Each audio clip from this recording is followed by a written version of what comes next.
You ready? Yeah. You ready? All right, hold on. Here we go.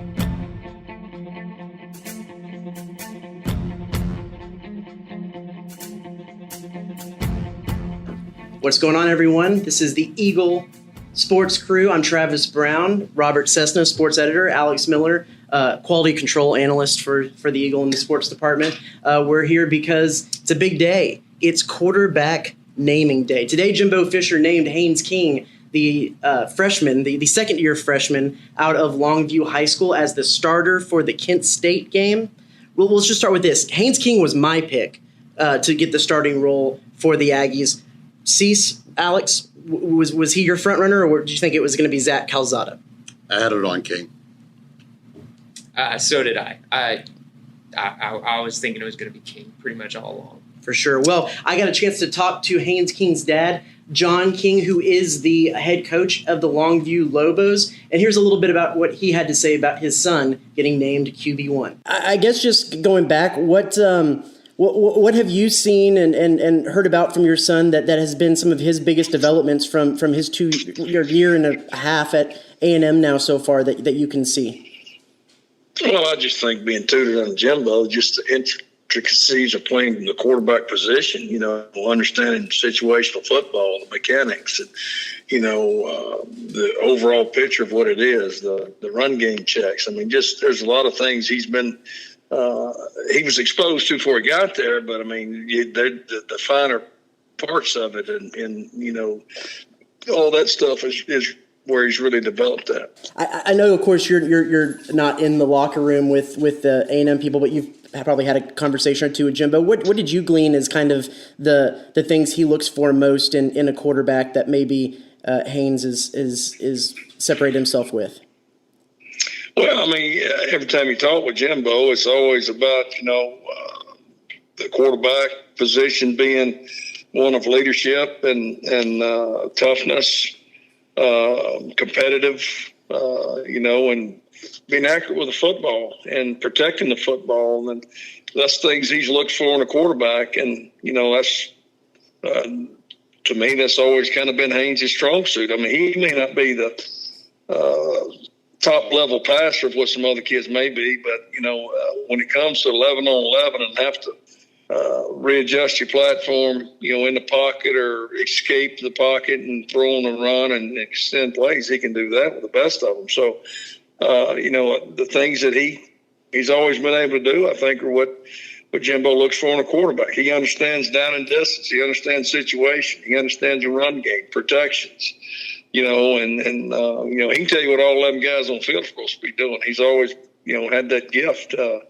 So I think all that kind of just embodies what Jimbo looks for in a quarterback, and Haynes has really developed under his leadership and his coaching style. Have you let yourself kind of think about what it's going to be like to see your boy taking the field in front of 100,000 in Kyle Field, or potentially in against Alabama or some of those big time situations? I went down last year when they opened up with Vanderbilt, and I cried when they run out the tunnel. And I knew he wasn't going to get in the game, but to see my son run out the tunnel in an SEC football game, to know that my son is playing in SEC football at one of the finest universities in the country, it got to me. And I don't know, 100,000 Aggie fans and a 7 o'clock kickoff, I don't know. I may not be able to handle it. We'll see. It'll be emotional. There's a lot of good Lobo players that went on to play at the next level, but I'm betting when he is able to come back to a game, he'll get a pretty good standing ovation, won't he? Yeah, probably will. I'm Haynes' dad now. I'm not. He's not my son, so I'm his dad now here in Longview, Texas. He can go places I can't. Thanks so much for John King for talking to us a little bit. So, guys, initial reaction. Cease, what do you think about Haynes King as a starting quarterback for the Aggies, replacing Kellen Mond? I think the most telling thing that, as the three of us said, the smart money all along was on Haynes King. Really, when he came here, no knock on Calzada, but everyone felt it was going to be like King's job. And when Daryl Dickey, at Media Day, when he talked about both quarterbacks, and while he was very glowing about both, when he just stopped that one time, he said, just Haynes can make so many can extend a play with his legs. And I just think it goes back to me, he can make plays with his legs. Yeah, I think for me it just seems like Haynes is more of the all-around athlete. They've been saying how he's one of the fastest guys on the team. The background, we just heard from his dad, he won a state championship at Class 6A. That's the highest level in Texas. He's got championship pedigree. He's got the coaching background. And in Jimbo's offense, you need a guy who's going to be able to get in there and get going and kind of master and control that offense. It took Kellen a while, but once he did, you really saw Kellen's IQ really lead and kind of propel that offense to the next level. And so Jimbo going through whoever was going to be the starting quarterback, it must have been evident that Haynes was the guy who was going to succeed and be able to do that now that Kellen's gone. Yeah, last year Haynes King saw action in 2 games. One of them was Alabama, where he led a drive down. He actually led the team in rushing because of that drive with 43 yards on 5 rushes, had 1 completion and then threw an interception, but then was able to come back in his second game and throw his first career touchdown to Max Wright as a 45-yard crossing route against South Carolina, was able to get that first score. But the key part to that is, as we've said, those 43 rushing yards, because he is very mobile, very agile, can extend plays. And my thought process has always been, if you have an offensive line that is losing 4 starters from last year, bringing in 4 new people, you might want to have the more mobile running back to be able to give them a little bit of time, a little bit of ease of that pressure of pocket collapsing, and he can do stuff. So with that being said, do you think that there is any indictment in this on where the offensive line is? Or do you think, like you said, it's just that he was the heir apparent when Jimbo brought him in? I actually feel the offensive line, when it's all said and done, might be better than last year's offensive line. I think this is all about King. When I think about when you got to worry if you're a linebacker with whether it's Spiller back there or a Chain to start out with, then you look at King comes out and let's say he's able to use a little bit of mobility. We know Weidermeyer is so dangerous in the middle field. Now A&M's got Caleb Chapman back. You come outside, you throw it 40 yards. The options with King's legs, again, comes back to me like, oh my gosh, this offense could be so lethal where he almost gets tackled and then you could hear the band playing. Mm-hmm, mm-hmm. What about you, Alex? What do you think? Yeah, I'm with Cease. I think this is all about Haynes King.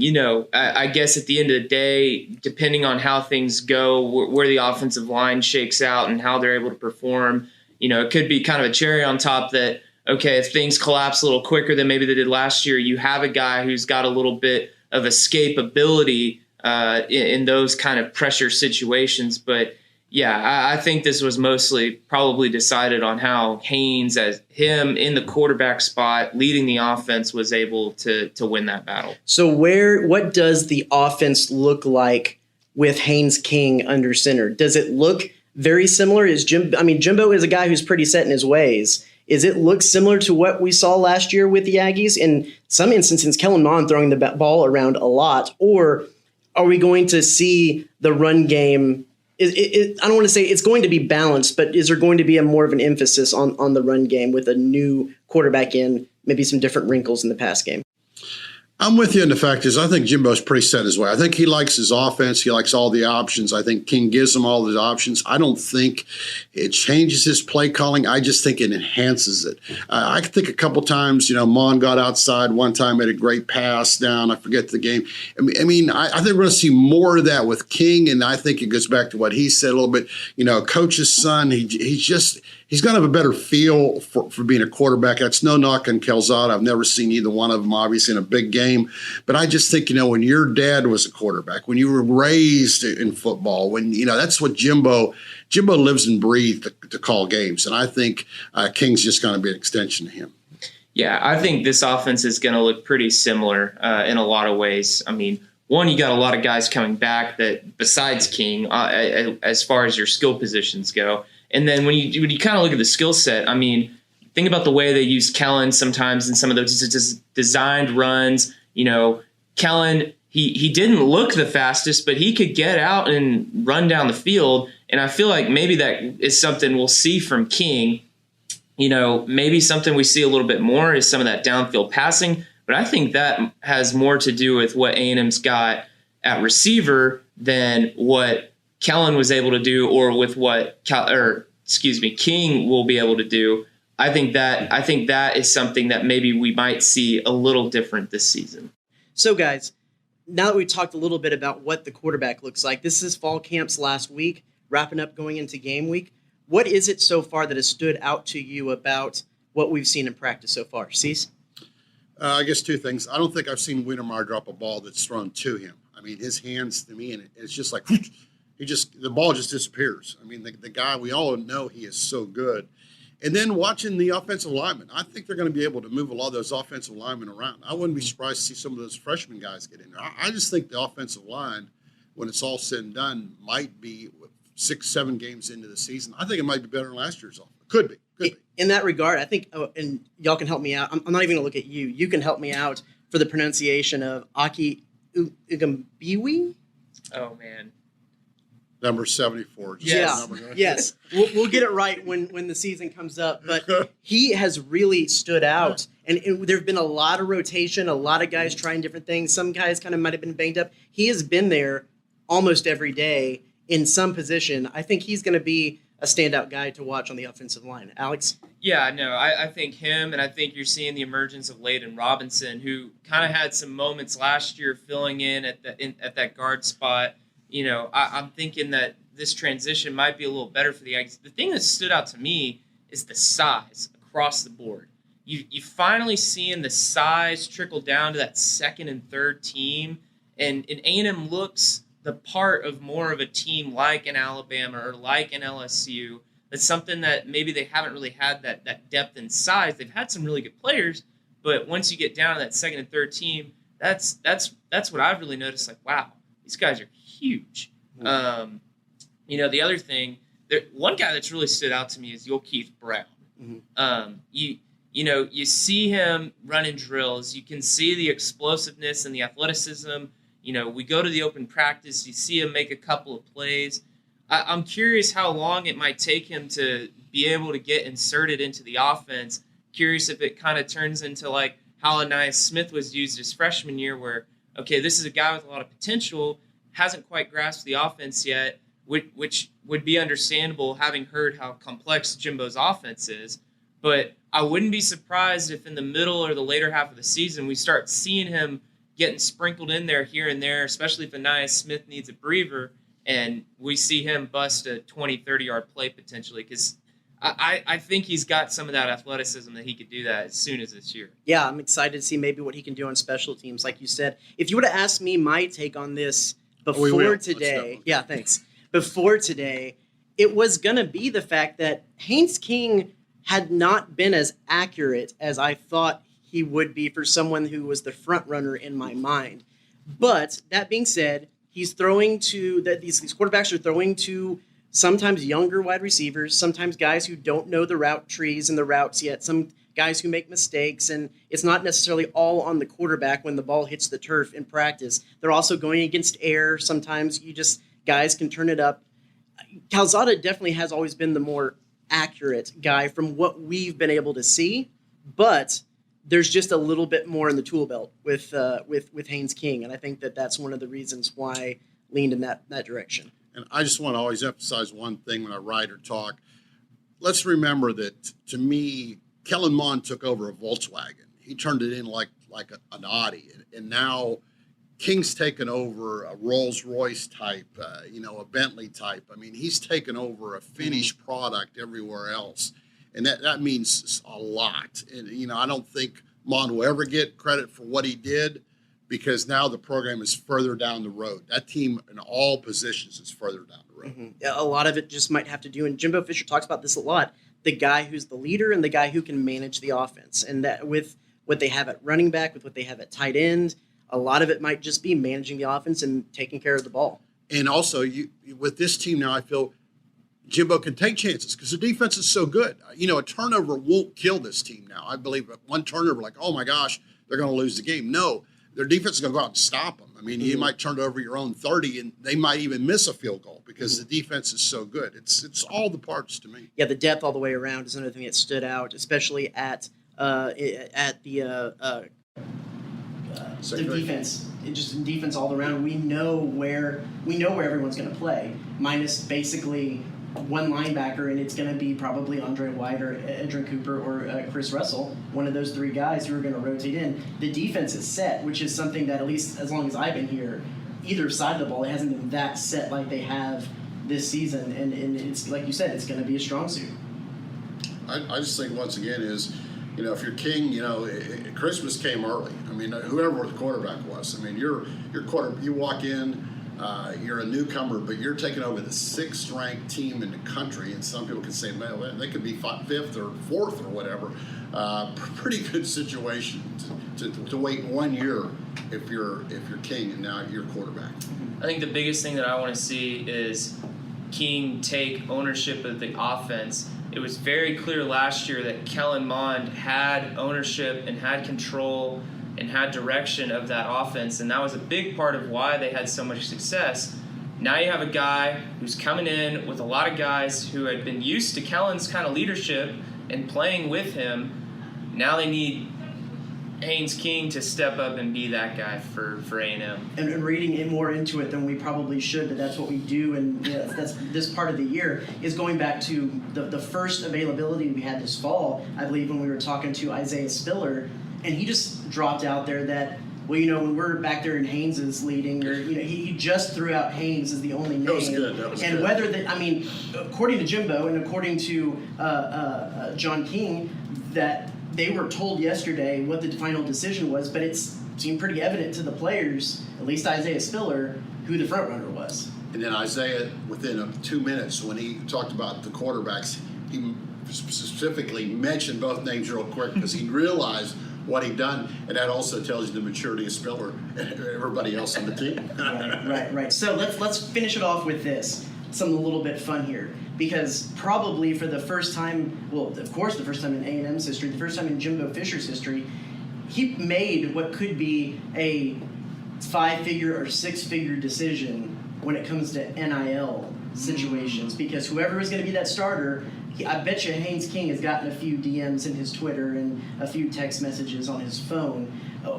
What does that look like now, from y'all's perspective, when you have these major positional battles, and what that can mean for the pocketbook? I think without a doubt, I'm just waiting to see, because it's going to take a year, 2 years down the road to see what this does.